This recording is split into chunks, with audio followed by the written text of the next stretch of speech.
Короче, руки придется поломать, но результат того стоит. Вы обалдеете, машина намного лучше будет управляться.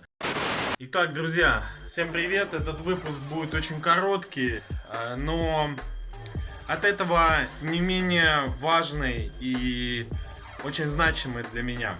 Вы знаете, что я сталкивался с проблемой биения и вибрации на руле, большого люфта в руле. Я не знал, что делать. Я менял рулевые трапеции, я менял наконечники, я менял рулевые сошки.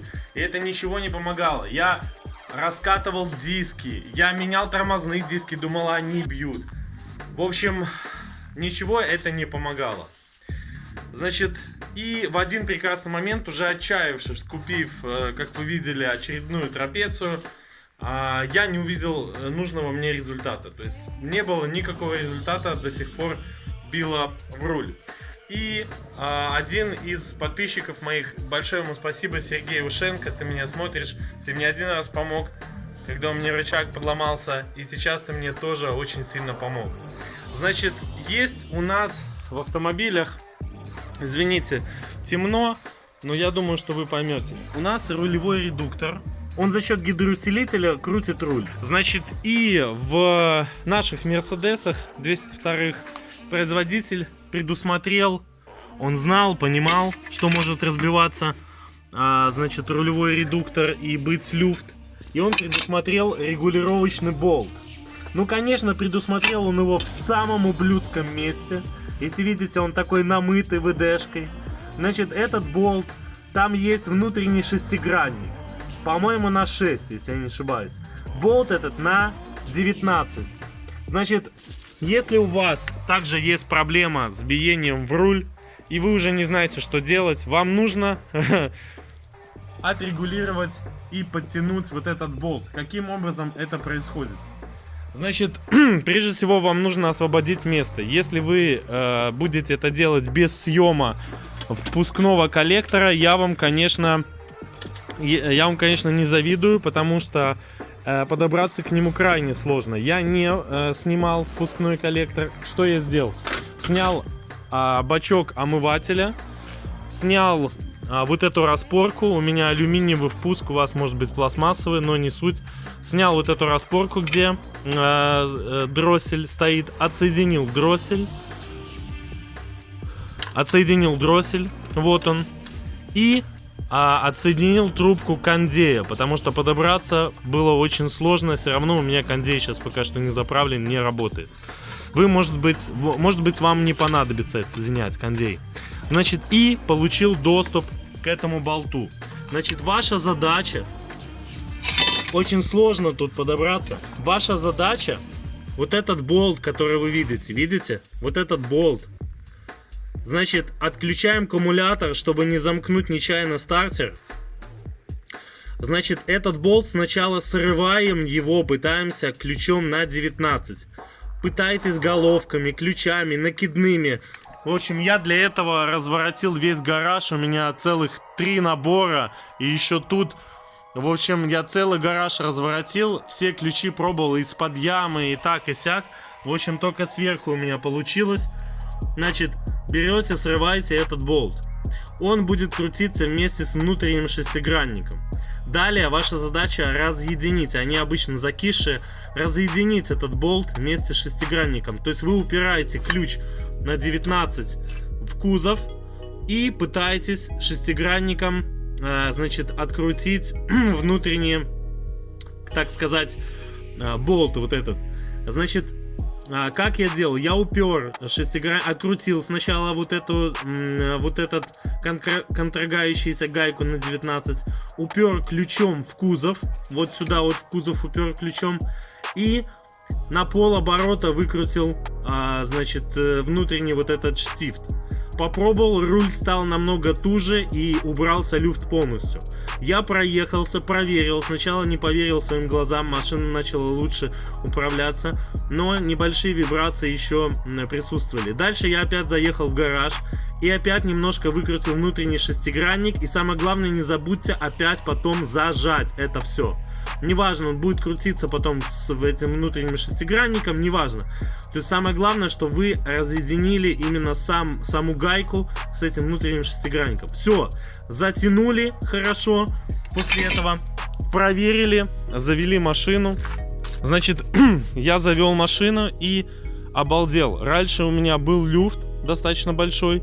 Сейчас у меня вот чуточку я начинаю, если видите, я чуточку начинаю трогать руль, и у меня сразу срабатывает колеса. То есть у меня упал вот этот люфт, ушел.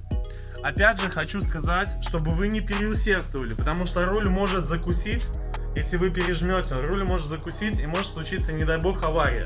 Чтобы этого не было, попытайтесь на полоборота, проехались, посмотрели, еще докрутили, проехались, посмотрели, еще докрутили, если надо. Но не переусердствуйте. Многим это может не помочь. Многие говорят, что у них убрали стуки в подвеске, лучше машина начала держать колею.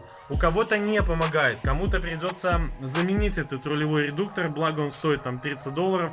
Бушно, это недорого. Но ваша задача именно сделать так, чтобы чуточку найти то положение, которое поджать. Опять же, если вы не будете снимать впускной коллектор, не ждите, что у вас все получится. Потому что я вам говорю, вот столько мне ключей понадобилось, чтобы найти нужное положение. В итоге я сорвал ключом на 19, вот такой вот головкой. Главное сорвать. Я сорвал. Потом уже остальное пошло намного лучше и проще. Уже внутренним шестигранником вот так вот этим потом поджал. Короче, руки придется поломать. Но результат того стоит. Вы обалдеете, машина намного лучше будет управляться. Друзья, значит, маленькая поправочка. Немножко преждевременно, конечно, я решил праздновать. Значит, вибрацию с руля такая регулировка не убрала. То есть, если видите, дрожит руль. То есть вот это все от чего-то передается, непонятно от чего. Я еще до сих пор, вопрос остается, так сказать, открытым. Однако есть хорошие, конечно, новости. То, что пропал люфт вообще при повороте. То есть машину намного проще удержать сейчас. Она не скакает так сильно, как она раньше скакала. Сейчас к примеру, если раньше я поворачивал на 5 градусов, а у меня колесо стояло ровно. Или я поворачивал на 7, на 8 градусов, у меня колесо чуточку начинало поворачиваться. Сейчас же машина реагирует просто, как BMW, можете так сказать. Вы смотрите, вот чуточку повернул, видите, машина уже поехала туда, куда надо. У меня так раньше не было. Вот даже, смотрите, вот посередине полосы я стал, вот руль. Давайте 5 градусов повернем. Видите? Все, машина поехала.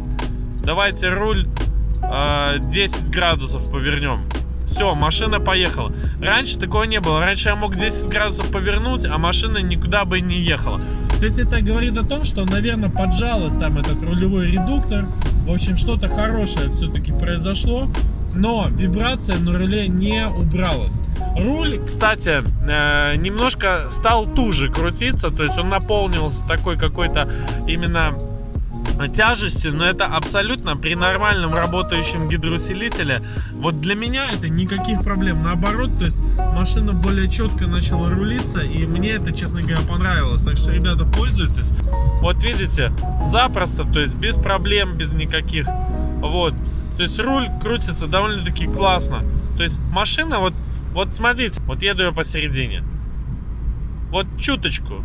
Видите? Все, машина поехала. Такого раньше не было. Раньше был люфт. Вот чуточку. Оп, машина вернулась. Все.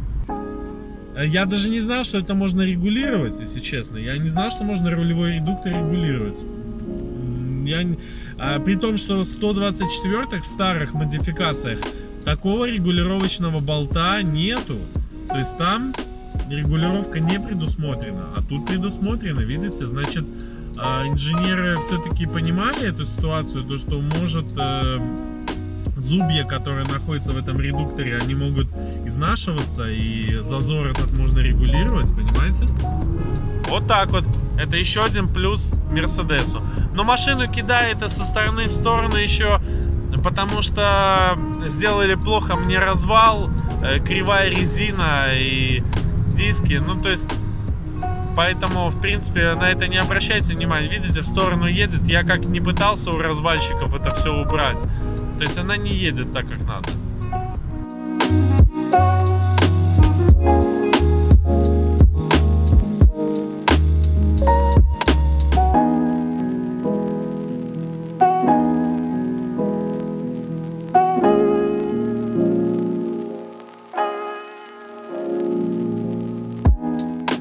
Ребята, успехов, удачи вам. Наконец-то, надеюсь, что вы порадуетесь за меня. Я нашел проблему. И прямо когда я с-под машины дергал сам вот этот резиновый демпфер, который стоит на рулевом управлении, ну, кто лазил туда, тот поймет. Значит, он ходил, у него был большой люфт. Как только я подтянул вот эту гайку буквально на несколько оборотов, люфт этот стал намного меньше. То есть люфт рулевой стал меньше. Все, ребята, увидимся. Очень лайки ваши нужны, подписка ваша, ваши комментарии пишите, если кому помог. И пока.